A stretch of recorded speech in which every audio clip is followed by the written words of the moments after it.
जुआ इतना खेला जाता था कि जुए में जब इंसान रकम हार जाता था तो मकान जुए में लगा दिया करता था, और जब मकान भी जुए में हार जाता था तो वो अपनी बीवी जुए में लगा दिया करता था, और जब वो बीवी भी जुए में हार जाता था तो फिर वो अपनी जवान बेटी को जुए में लगा दिया करता था, और अपनी बेटी तक को जुए में हार जाया करता था।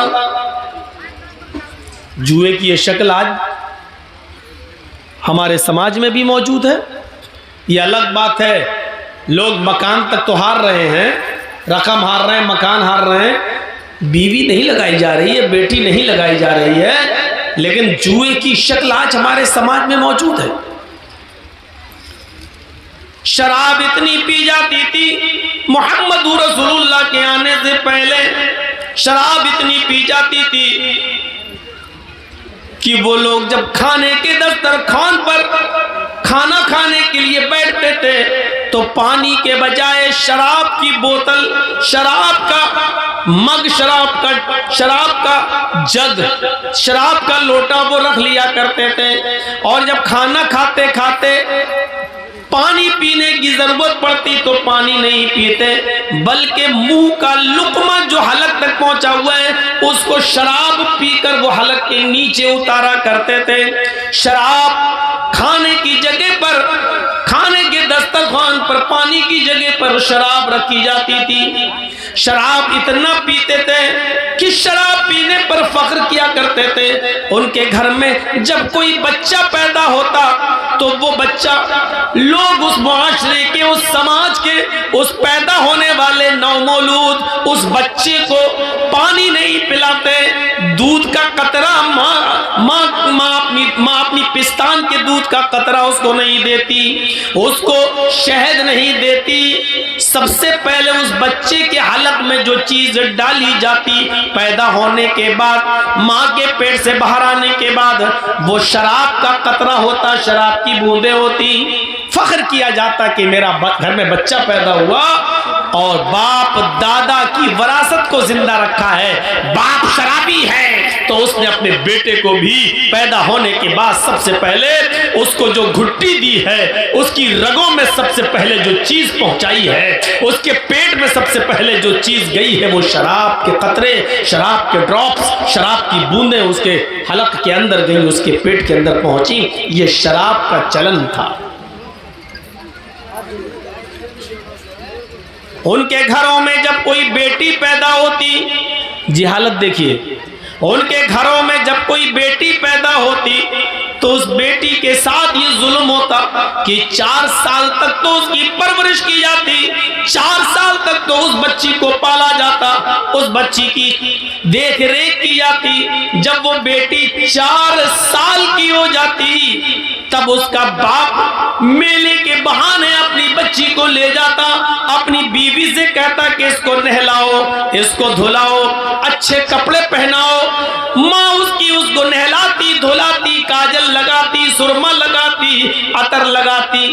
वो छोटी सी 4 साल की बच्ची अपने बाप के साथ मेला देखने के लिए जाती, लेकिन उस मासूम बच्ची को पता ना होता कि मेरा बाप मुझे मेले में नहीं, मुझे जिंदगी के आखिरी सफर पर लेकर जा रहा है। जंगल में ले जाता, वहां पहले से गड्ढा खुदा हुआ रहता।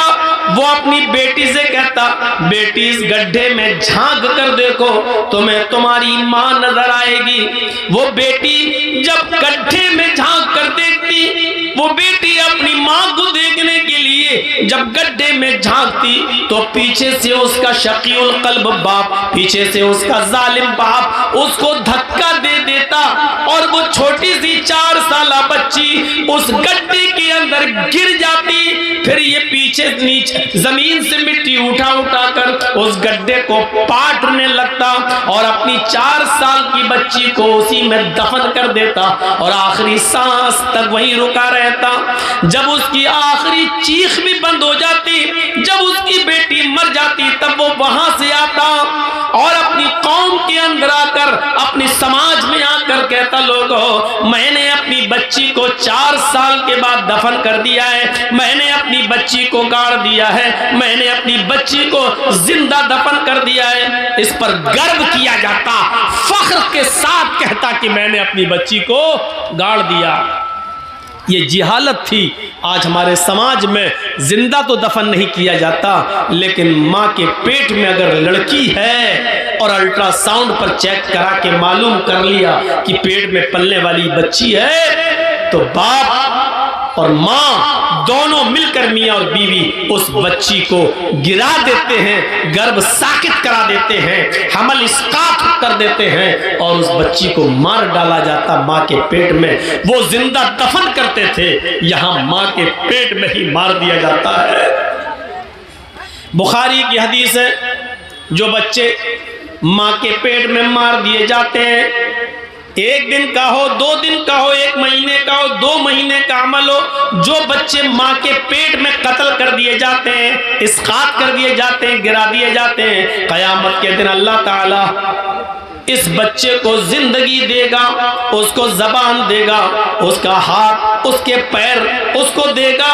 क़यामत के दिन ये बच्चा अपनी माँ की पिस्तान से लटका हुआ आएगा। जा यौमल क़यामह व मुअल्लकुम बैन सदय्यहा। बुखारी शरीफ की हदीस के अल्फाज हैं, अल्लाह तबारक व तआला इस बच्चे को क़यामत के दिन जबान देगा, हाथ पैर देगा, बोलने की ताकत देगा। ये बच्चा अपने माँ की पिस्तान से लटका हुआ आएगा, अपनी माँ का दूध पी रहा होगा, अपने माँ की पिस्तान से दूध को चूस रहा होगा। फिर अल्लाह उसको इजाजत देगा, आए मेरे बंदे, तुझे कुछ कहना है तो कहे, तुझे कुछ अर्ज करना है तो मेरे सामने अर्ज कर, तुझे कुछ बोलना है तो बोल। वो छोटा सा मासूम बच्चा जो दुनिया में माँ के पेट में मार दिया गया, माँ की पिस्तान छोड़ेगा, जबान चलाएगा, चीख कर कहेगा, यक़ूल या रब्बी हाज़िही उम्मी क़तलतनी। अल्लाह ये मेरी माँ है जिसने दुनिया में मुझे कत्ल कर दिया था, अल्लाह ये मेरी माँ है जिसने दुनिया में मुझे मार डाला था, अल्लाह ये मेरी माँ है जिसने दुनिया में मेरी जान ले ली थी। अय अल्लाह ये दुनिया में मेरी ना हुई तो आज इसका मत बन। अय अल्लाह इसने दुनिया में मेरी हिफाजत नहीं की, आज तू इसकी हिफाजत मत कर। अय अल्लाह इसने दुनिया में मुझे कत्ल कर दिया था, तू आज इसको, मेरी माँ को जहन्नम के अंदर डाल दे। अय अल्लाह मेरी माँ को तू जन्नत में दाखिल मत कर। ये छोटा सा बच्चा जो पेट में मार दिया गया, कत्ल कर दिया गया, या यूं कह लो कि जिस बच्चे को हमने गिरवा दिया, ये बच्चा क़यामत के दिन अपनी माँ को जहन्नम में ले जाएगा, कहेगा हाज़िही उम्मी क़तलतनी। ये जहालत हमारे यहाँ पर भी, ये अरब के अंदर भी सारी जहालतें थी। जब ये जहालतें आम हो गई, तब अल्लाह ने मुहम्मदुर रसूलुल्लाह सल्लल्लाहु अलैहि वसल्लम को इस दुनिया में मबऊस फरमाया। आपने जुए को खत्म किया, जुए की सारी शक्लों को खत्म किया। जुए की कई शक्लें होती हैं, सारी शक्लों को खत्म कर दिया जुए की। मैच बद बद कर होता है, ये भी जुए की एक शक्ल है। मसलन 5-5 हज़ार रुपये बदलिए, अगर तुम जीत गए तो 5 हज़ार हम देंगे, हम जीत गए तो 5 हज़ार तुम दोगे। ये जुए की एक शक्ल है। इस्लाम के अंदर ये हराम है। कबड्डी खेल रहे हैं, तुम जीत गए तो हम तुम्हें 5 हज़ार देंगे, हम जीत गए तो तुम हमें, ये टीम हमें 5 हज़ार देगी। ये जुए की एक शक्ल है जो हराम है। और एक जुए की शक्ल वो भी है, केबीसी, कौन बनेगा करोड़पति। ये भी जुए की एक शक्ल है। इस्लाम ने जहां बहुत सी चीजों को मना किया है नाजायज तरीके से माल खाने, उसमें एक ये शक्ल भी है। कभी कभी आपने देखा होगा, हमारे यहाँ तो उसको पत्ती बोलते हैं, लॉटरी आपके यहाँ उसको जो भी बोलते हो, ऐसा होता है कि 1,000 रुपए के 20 मेंबर बन गए, 1,000 रुपये हर महीना देंगे, 20 आदमी हैं, अब 20,000 रुपये इकट्ठा हो गया। अब वो किसी एक को देना है तो उसकी बोली लगती है,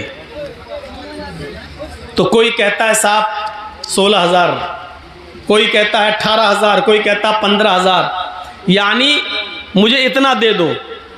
तो जो सबसे ज़्यादा बोली लगाता है, मसलन किसी ने कह दिया कि हमें 14 दे दो और 14 से नीचे कोई नहीं आया, तो आपने उसको 14,000 दे दिया।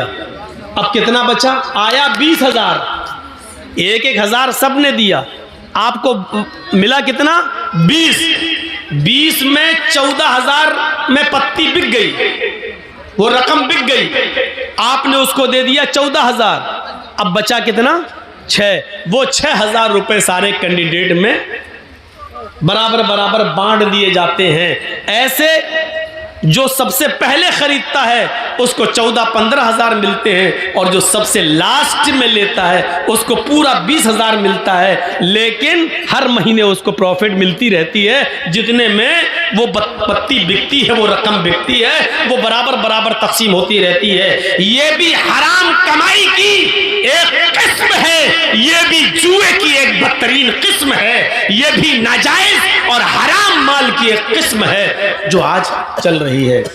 हाँ, कुरानंदाजी होती है तो वो ठीक है, मसलन 20 आदमियों ने 1,000 रुपये दिया, 20,000। अब किसी एक को देना है तो 20 पर्चियाँ डालिए, एक पर्ची उठाइए, जिसका नाम निकले उसको आप दे दीजिए। उसमें ना आप कम दे रहे हैं ना ज़्यादा, 20,000 उसको मिल रहा है, जिसका नंबर आता जाएगा उसको मिलता जाएगा, यहाँ तक कि आखिरी आदमी तक को भी 20,000 मिलेगा। ये जायज़ है। लेकिन उसको बेचना और बचे हुए रकम को सारे कैंडिडेट के अंदर और मेंबरों में बांटना, ये हराम है। तो ये चीज़ चलती थी।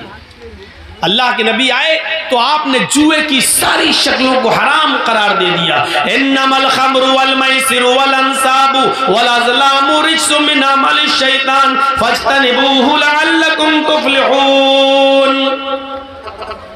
सारी जुए की शक्ल को हराम करार दे दिया।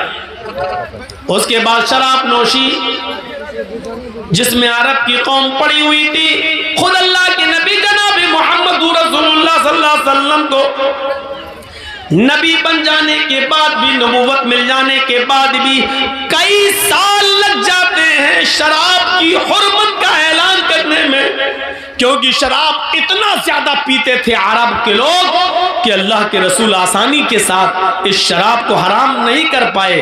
आपको भी बहुत दिन लग गए, कई साल लग गए, मुख्तलिफ अदवार से गुजरना पड़ा, तब जाने के बाद लास्ट में जब हद से ज्यादा लोग आगे बढ़ गए और शराब पी पी कर कुरान की आयतें गलत पढ़ने लगे, शराब पी पी कर नमाज पढ़ने जाने लगे और नशे की हालत में नमाज पढ़ने लगे, यहाँ तक कि नमाज की हालत में नशा आने लगा और कुरान की आयतें गलत पढ़ी जाने लगी, तब जाकर शराब की हुर्मत का ऐलान होता है। एक सहाबी ने दावत की, हजरत अली की, अबू उबैदा इब्न अल जर्राह की, अब्दुर्रहमान इब्न औफ की, मुख्तलिफ सहाबा की जब दावत की तो खाना खाया, और खाना खाने के बाद शराब का दौर चला उस अंसारी नौजवान के यहाँ। जब शराब का दौर चला तो शराब पीने के बाद नशा आ गया, शाम का खाना जल्दी खा लिया, शराब पीने के बाद नशा आ गया और नशा आते ही नमाज का वक्त हो गया, मगरिब का अजान की आवाज आने लगी। उस अंसारी नौजवान ने अपने ही घर में चादर बिछा दी और कहा, अब तुम नमाज पढ़ने मस्जिद में क्या जाओगे, हम लोगों ने शराब पी है, चलिए यही नमाज पढ़ लेते हैं। वही नमाज पढ़ी जाने लगी। एक सहाबी नमाज पढ़ाने के लिए खड़े हो जाते हैं, शराब के नशे में अल्लाहु अकबर कहकर नियत बांधते हैं और कुरान की आयत पढ़ना शुरू, अल्हम्दुलिल्लाहि रब्बिल आलमीन अर्रहमानिर रहीम मालिकी यौमिद्दीन इय्याका नअबुदु व इय्याका नस्तईन गैरिल मग़दूबि अलैहिम वलद्दाल्लीन। यहाँ तक गाड़ी सही चलती है, इसके बाद दिमाग झुल्लाने लगा, नशा अपने अंदर काम करने लगा और वो सहाबी कुरान की आयत पढ़ने लगे। जो सूरत शुरू की, पहली रकात सही गुजर गई, इन्ना अतैना कल कौसर फसल्लि लिरब्बिका वनहर इन्ना शानिअका हुवल अब्तर। दूसरी रकात में नशा अपने उरूज पर पहुंचने लगा और नशे ने कुछ जगह कुछ पकड़ हासिल कर ली, वलद्दालिन तक गाड़ी सही चली। उसके बाद कुरान की आयत जब शुरू हुई, सूरत कुल या अय्युहल काफिरून ला अअबुदु मा तअबुदून, इसकी जगह पर वो सहाबी कुरान की आयत पढ़ लेते, कुल या अय्युहल काफिरून नहनु नअबुदु मा तअबुदून। मतलब ही बदल गया। शराब के नशे में है और क्या पढ़ रहे हैं, कुल या अय्युहल काफिरून है क्या, ला अअबुदु मा तअबुदून, अय काफिरो मैं उनकी इबादत नहीं करता जिनकी तुम करते हो। लेकिन ये सहाबी क्या पढ़ रहे हैं, कुल या अय्युहल काफिरून, अय काफिरो नहनु नअबुदु मा तअबुदून, हम भी उसकी इबादत करते हैं जिनकी तुम करते हो। देख रहे हैं, कुरान कह रहा है मैं उनकी इबादत नहीं करता जिनकी तुम कर रहे हो, और ये सहाबी क्या पढ़ रहे हैं, नहनु नअबुदु मा तअबुदून, हम उनकी इबादत करते हैं जिनकी तुम करते हो। मतलब ही बदल गया। जैसी नमाज अल्लाह अल्लाह करके खत्म होती है, उधर मुहम्मदुर रसूलुल्लाह पर कुरान की आयत नाजिल होती है, या अय्युहल्लज़ीना आमनू ला तक़रबुस सलाह व अंतुम सुकारा, ईमानो वालो तुम उस वक्त नमाज के करीब मत जाओ जब तुम नशे में हो, ईमान वालो तुम उस वक्त शराब के करीब मत जाओ जब तुम नशे में हो, उस वक्त तक नमाज ना पढ़ो जब तक कि तुम जान ना लो हत्ता ला तअलमू मा तक़ूलून, जो तुम्हारे मुंह से निकल रहा है उसको तुम समझने न लगो, उसको तुम जानने न लगो। जो तुम बोल रहे हो जब तक वो खुद तुम्हारी समझ में ना आने लगे कि क्या तुम क्या बोल रहे हो, उस वक्त तक नमाज के करीब मत जाओ। मेरे भाइयों, जब कुरान की आयतें नमाज में गलत पढ़ी जाने लगी और शराब पीकर लोग फख्र करने लगे, मैं तुमसे अफजल, मैं तुमसे ऊंचा, अरे मैं मुहाजिर हूं, अल्लाह के रसूल कुरैशी, मैं कुरैशी,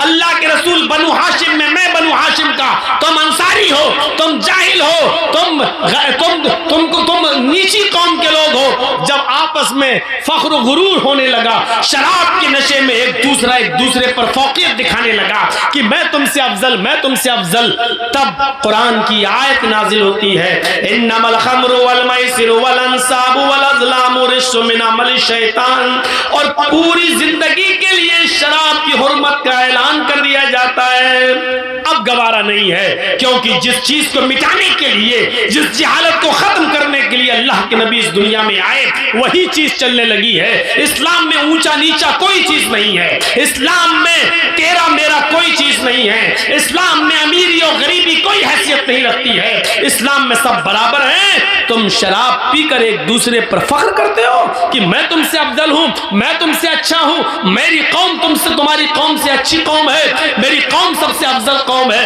ये कहने लगे हो। इस्लाम में इस चीज की और जाहिलियत की इस बदबू की कोई जरूरत नहीं है। इस्लाम इन तमाम खुराफातों से पाक है, इस्लाम इन तमाम बुराइयों से पाक और साफ मजहब है। इस्लाम ये कहता है कि तुम सब बराबर हो, कुल्लुकुम मिन आदम व आदम मिन तुराब, तुम सब आदम की औलाद हो और आदम मिट्टी से पैदा हुए थे, तुम सब मिट्टी के हो, आदम की औलाद हो, तुम में कोई बड़ा नहीं है, कोई छोटा नहीं है। ला फज़्ल लिअरबिय्यिन अला अजमी, तुम में से किसी अरब के रहने वाले को आजम के रहने वाले पर कोई फौकियत नहीं है, किसी आजम के रहने वाले को गैर अरब पर कोई फौकियत नहीं है, किसी अरब के रहने वाले को गैर अरब पर कोई फौकियत नहीं है। ना कोई गोरा काले से अच्छा है, ना कोई काला किसी गोरे से अफजल है। इस्लाम में सब बराबर है। इस्लाम के अंदर अगर कोई चीज बुनियाद और हैसियत रखती है तो वो है इल्ला बित्तक़वा, तक़वे की बुनियाद पर आप एक दूसरे से बड़े हो सकते हो, वरना नहीं। तक़वे की बुनियाद पर, जिसके अंदर जितना तक़वा होगा, जिसके अंदर जितना तक़वा होगा, परहेजगारी, तक़वा, तक़वा, तक़वा किसे कहते हैं, उसकी छोटी सी मिसाल अगर हम समझ जाएं, अल्लाह के नबी सल्लल्लाहु अलैहि वसल्लम ने फरमाया, गौर कीजिएगा, आपने मेहनत करके 99 रुपये कमाए, 99 रुपीज़, 99 रुपये कमाए, और आप चाहते हैं कि हम कोई नई कमीज़, नया कुर्ता, नया पंजाबी ले लूं ताकि हम मस्जिद में जाकर नमाज पढ़ सकें। हमारे पास कोई अच्छा कपड़ा नहीं है। आप मार्केट में गए और आपको कपड़ा मिल रहा है पंजाबी 100 रुपये का। आपके पास हैं कितने? 99। ये आपने जंगल में लकड़ियां काट काट के बाजार में बेचकर कमाया है, या यूं कह लो कि आपने मजदूरी कर कर के 99 रुपया कमाया है, या यूं कह लो कि आपने रिक्शा चला चला कर मेहनत करके ये 99 रुपया कमाया है, लेकिन 1 रुपया आपके पास कहीं से हराम का आ गया, नाजायज हराम का, और आपको मालूम है कि ये हराम का रुपया है। 99 रुपए में वो 1 रुपया आपने मिलाकर 100 रुपए का कुर्ता ले लिया, 100 रुपए का पंजाबी खरीद लिया, जबकि 99 रुपए हलाल के हैं, 99 रुपए मेहनत के हैं, लेकिन 1 रुपया उसमें जो हराम का आपने मिलाकर कमीज खरीदी। अल्लाह के नबी फरमाते हैं, जब तक वो कमीज तुम्हारे जिस्म पर रहेगी, जब तक वो कुर्ता तुम्हारे जिस्म पर रहेगा, अल्लाह के यहाँ तुम्हारी एक भी न फर्ज इबादत कबूल होगी, न नफली इबादत कबूल होगी, तुम्हारा एक भी सजदा अल्लाह रब्बुल आलमीन की बारगाह में कबूल नहीं किया जाएगा। क्यों? पूछा अल्लाह के रसूल, क्यों? आवाज आती है, इन्नल्लाह तय्यिबुन व यक़बलु तय्यिब, अल्लाह पाक है और पाक चीज को पसंद करता है।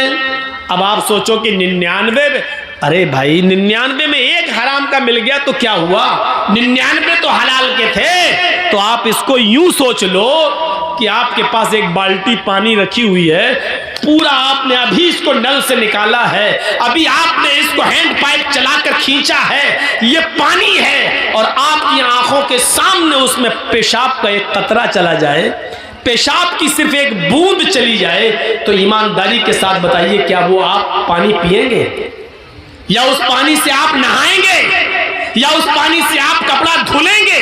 अगर आपकी आंखों के सामने उसमें पेशाब की एक बूंद चली जाए तो नहीं, क्योंकि आप जानते हैं पूरी एक बाल्टी पानी पाक है, लेकिन उस एक कतरे ने, पानी के पेशाब के कतरे ने पूरी बाल्टी पानी के को नापाक कर दिया है। चूंकि वो माए कलील है इसलिए वो नापाक माना जाएगा। तो मेरे भाइयों, इसी तरीके से 99 रुपए में 1 रुपया आपने हराम का मिला दिया तो वो 100 रुपए भी आपके हराम के हो गए। वो कुर्ता, वो कमीज, वो पंजाबी, वो लुंगी, जो भी चीज आप उससे खरीदेंगे और उसको पहनकर नमाज पढ़ेंगे तो अल्लाह के यहाँ कबूल नहीं। ये तकवे की एक मिसाल है, कैसे बचना है। इमाम गजाली रहमतुल्लाह अलैह अपनी मशहूर किताब अहयाउल उलूम के अंदर एक वाक़या नकल करते हैं कि एक शख्स ने किसी का मकान किराए पे लिया था। होता नहीं, हम लोग रेंट पे ले लेते हैं, चलो हम यहाँ रहेंगे, रह लिया। रेंट पर, किराए पर मकान खरीदा था। उस बुजुर्ग ने कोई लेटर लिखा, लेटर, खत। उस जमाने में लकड़ी का पेन चलता था, लकड़ी का कलम, और स्याही से, इंक से लिखा जाता था, डुबो डुबो कर। उसने सोचा कि अभी ये ताज़ा ताज़ा खत लिखा है, इस इंक को खुश्क करने की ज़रूरत है। तो वो जिस किराए के मकान में रहता था, उस किराए के मकान से थोड़ी सी मिट्टी उसने उठा ली और कागज़ पर डाल दी ऐसे, ताकि वो इंक जल्दी सूख जाए, खुश्क हो जाए। उसने सोचा थोड़ी सी मिट्टी लेने में हर्ज किया है, ये मकान अगरचे मेरा नहीं है, थोड़ी सी मिट्टी तो ले रहा हूं। मिट्टी, जमीन पर पड़ी हुई मिट्टी, उसने उसको लिया और लेटर पर, कागज पर ऐसे डाल दिया।